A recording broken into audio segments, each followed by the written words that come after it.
Well, Max Gbanite joins us. He's a strategic security consultant from our Abuja studios. Morning, and thank you for joining us today on the program. Well, I haven't spoken, we've been talking about elections, yes, since the program started, and importantly, we need to ensure that we have a violence-free elections. Both guests have spoken their perspective on this matter.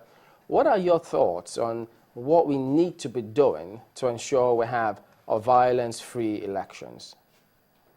Well, we are a nation since inception that has refused to plan properly, and irrespective of the political party in power. In 2011, we lost 10 couples because of His Excellency General Buhari's recuperation and urging his supporters then to take the law into their hands. One would have thought that between 2011 and 2014, that the National Olympic Agency would have partnered with the international community across party lines to begin to say that nobody is worth dying for exercising their constitutional right to vote. And the traditional rulers could have been keyed into this. But we swept it under the rug as if lives meant nothing to anyone. And because of that, politicians have not learned. They are the ones that have put this nation in harm's way. Today, we have someone like His Excellency Rotimi Amechi. How he became His Excellency is a puzzle. If one is to judge his latest statement. Mr. Gbanite, just before you go ahead, I think it's very important that we clarify this comment. You just said that General Muhammadu Buhari ordered his supporters to take the law into their hands. Would you kindly state categorically where and when he said this? He had said then that if the election is rigged, that people should stand a ground, and that was misinterpreted by his followers that led to violence. So if you say it's a misinterpretation, how then do you then say, just a moment, sir, how do you then say, Mr. Gbanite, if I may land on my question. Saying that 2015 election is a baboon and a dog fight. Mr. Gbanite, I'm talking more specifically, just a moment.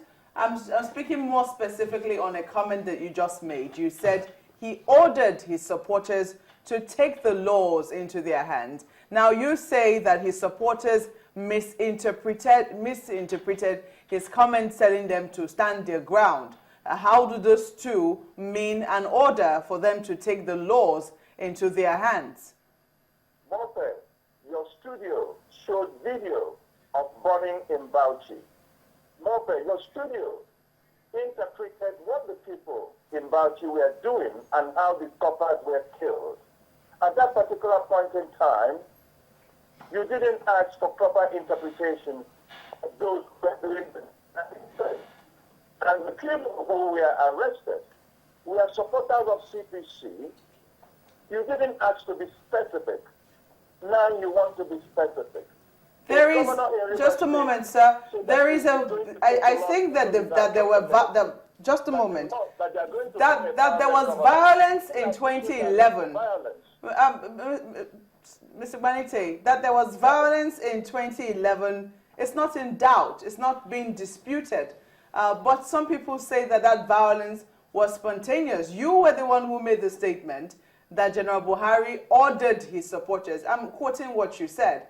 And I'm asking you for, a very clear statement as to when and where he said that. Also said that the country will be made ungovernable. Ungovernable for who? I came on the air. Who said that? To say that Atiku Abubakar also mentioned that the country will be made ungovernable. At that particular time, he was seeking the PDP nomination before leaving the party. I came on the air and I said that Atiku has the right to make such comments then. Unknown to me that those who are on ground, who are not properly educated, can misunderstand such comments to be violence. Just like those people can misunderstand 2015 election to be a fight between baboon and dog. Mr. Gbanite,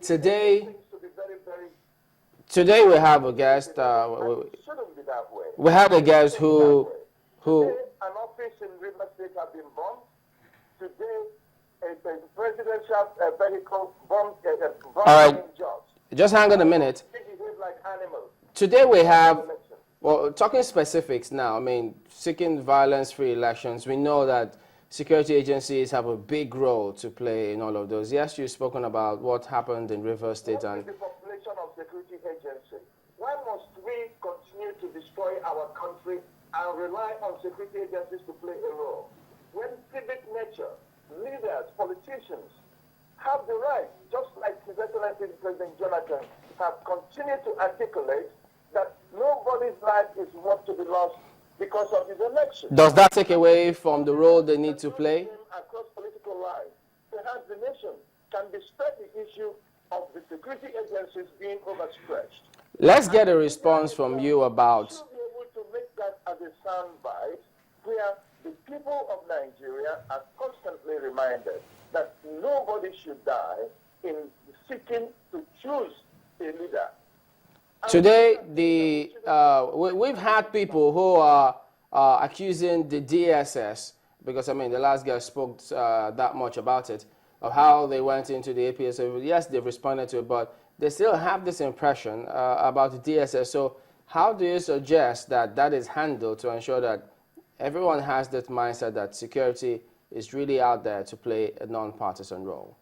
With all due respect to Tunde Akani, I think his summation is really quite pedestrian. The Department of State Security follows protocol. Because of the insurgency in the Northeast, they have considerably alerted us that anytime you see suspicious activities around your neighborhood, around your community, please contact certain numbers. A patriotic citizen saw certain things happening at number 10 Bola Ajibola and contacted the DSS did its due diligence, put in surveillance in the building. Now, for APC to claim that it is Gestapo is very unpatriotic. And based on the surveillance of the DSS, they went and got a court order, followed the protocol. They didn't move in as they would have in the past. They got a court order. For you to get a court order, you must show cause. And the judge that issued the court order is not a daft.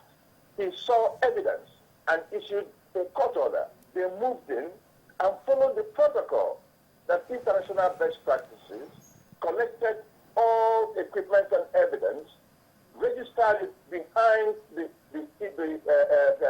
court order signed by somebody that saw in the facility, and then went in and made arrests and processed the information on their hand, and we were able to document findings that can be presented in court. Only for Mr. Abdullahi Mohammed to come in and say that the finding is hogwash, that they are Gestapo. The opposition party and politicians in general have destroyed our military, that they polarize our military. Now they want to polarize the DSS. The same DSS that when you have APC rallies are there to protect the leaders of APC. The same DSS and police are in every rally to ensure that you maintain peace. And these are the same people, on the one hand, you need them to protect you. And on the other hand, you call them Gestapo. It is wrong. The Department of State Security, since its inception, have not been partisan.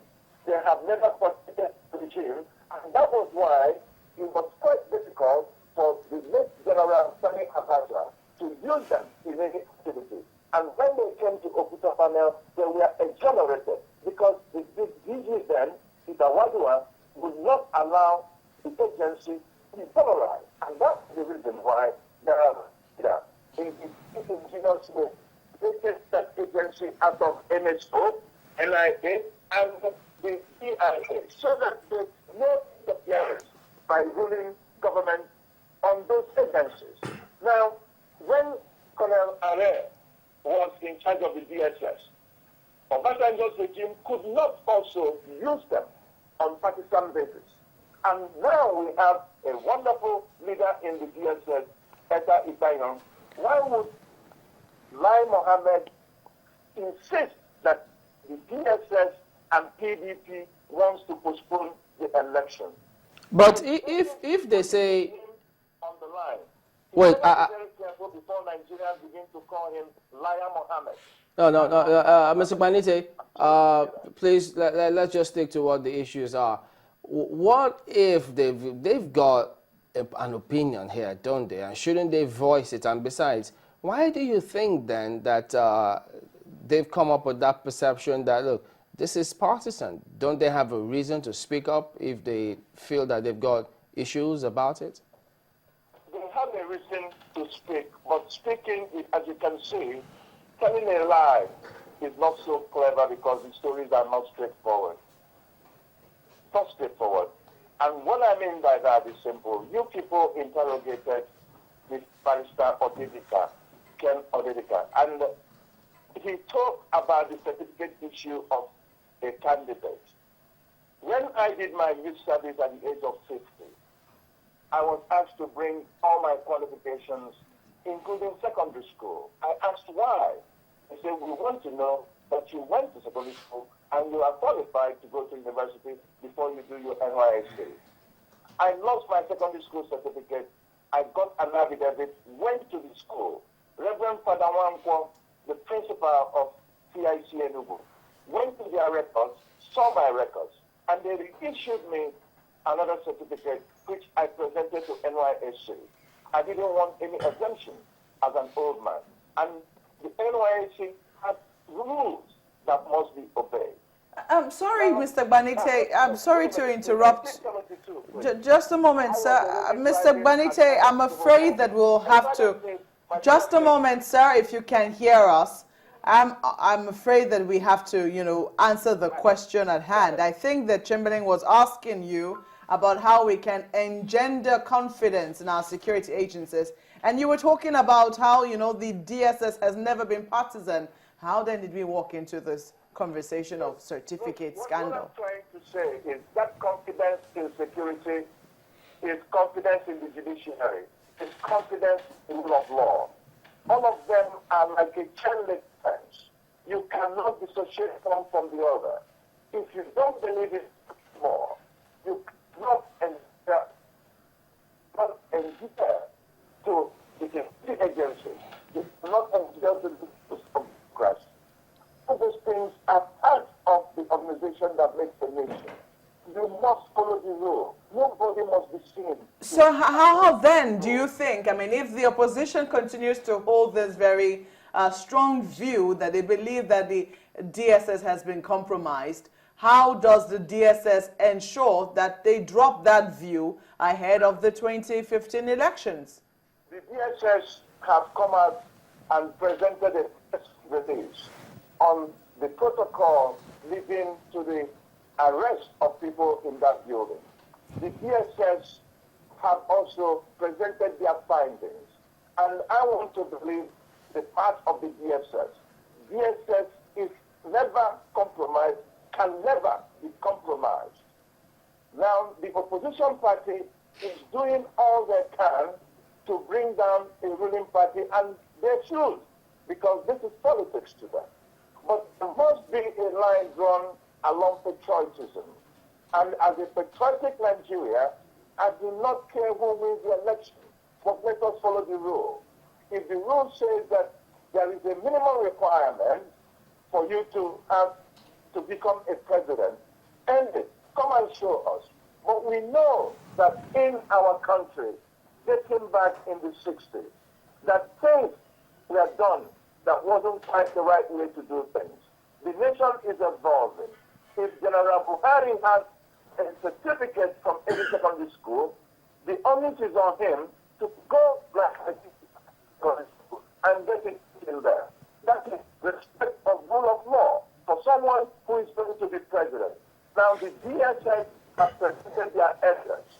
Before the opposition party claims that DSS were going to help rig the election in Australia.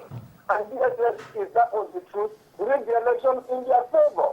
And they had a governor in Raul Arimasola. They claimed that DSS helped to rig the election in Ekiti State. And the Ekiti people proved that stomach infrastructure was more important. Mr. Gbanite, I'm afraid we're out of time on this one. The point I'm trying to make here is simple, that we must put trust in our security agencies.